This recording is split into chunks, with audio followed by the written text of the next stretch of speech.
This keyboard company is responsible for the tons of boxes stacked in my room. I like 80% of what they sent, but today we have something different. They made an e-cigarette. Nah, I'm joking.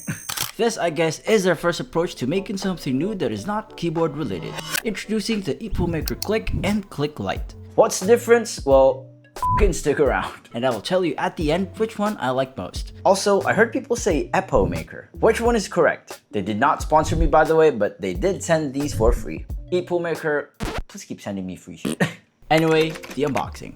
The Click came with a bigger, glossier, and more premium box, while the Lite has a cardboardy kind of matte feel, but who cares? Let's check out what's inside. Starting with the Click Lite. I thought I was sent both white mice because of the packaging, but it's black. Immediately, it reminded me of the Razer Viper Ultimate, but we'll talk about that later. It came with a cable, a set of grips, and extra feet. So now we have the Click, which this time is in white. Just like the Lite version, it comes with a cable, grips with wonky graphics, extra feet, and unlike the Lite, comes with an 8K dongle.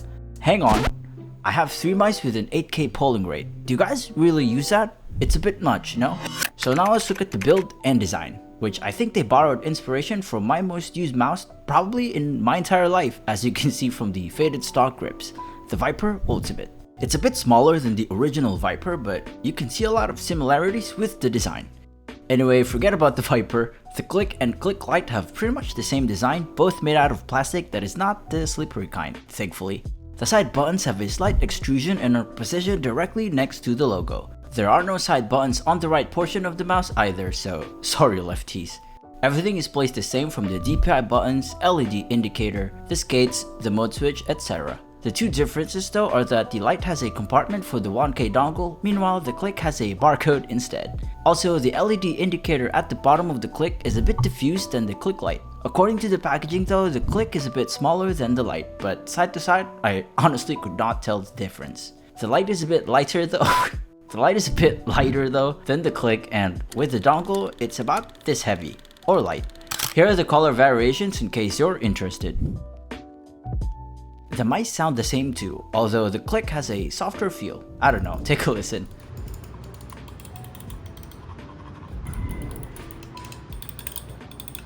There are no audible creaks or squeaks either, so that's nice. And if you have small hands, I think this would be perfect for you. Before we dominate gaming on this thing, let's check out the specs real quick. Honestly, I don't know much about mouse tech, so I'll just read this from the box. Both of these mice have tri-mode connectivity. If you don't know what that means, it means you can connect it via a wire, Bluetooth, or dongle. The Click Lite has a polling rate of 1000 Hz, which is what I prefer. Meanwhile, the Click has up to 8000 Hz. No amount of polling rate can help you win games though, if you suck anyway. Here are the sensors if you know what they are. I don't. But it seems that the Click is the only one that's in collaboration with a Jazz. Alright, for the moment you have been waiting for. How do these perform when it comes to gaming? So I tested these out on the game I dislike the most, Valorant. Starting with the Click Lite, after not playing for months, I was surprised that I was landing shots with this thing. Although the first thing I noticed was how smooth the feet were, almost glass-like, which I'm not a fan of. That is a personal preference anyway. To illustrate how slippery it is, here are other mice with roughly the same weight, which we will subject to what I call the blow test. I don't know if this makes sense or proves anything, but as you can see, the Epomaker mice slid farther than the rest. Just trust me, it's a slippery mouse. You may like it, you may not, again, up to you. Yes, I was popping heads with these 2 mice, but both games were, we lost. Now we won one game. Heading over to the battery life, both mice have a 500 mAh battery that, according to them, lasts up to 7 to 8 hours of playtime. I had these mice for a week and haven't charged them yet, so I guess they're telling the truth, or I haven't been playing as much.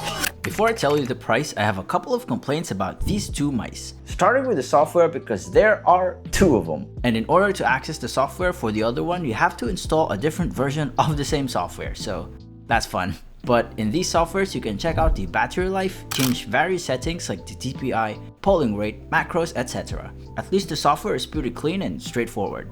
If anyone knows a fix for this issue, let me know. Unless this is really how it's supposed to work, which is a bit weird. Second complaint, which is honestly more of a nitpick than anything else, there's a light bleed, whatever it's called, within the LED indicator, which is more apparent on the white version. Just look at that. It's more subtle on the black model, but it's still there.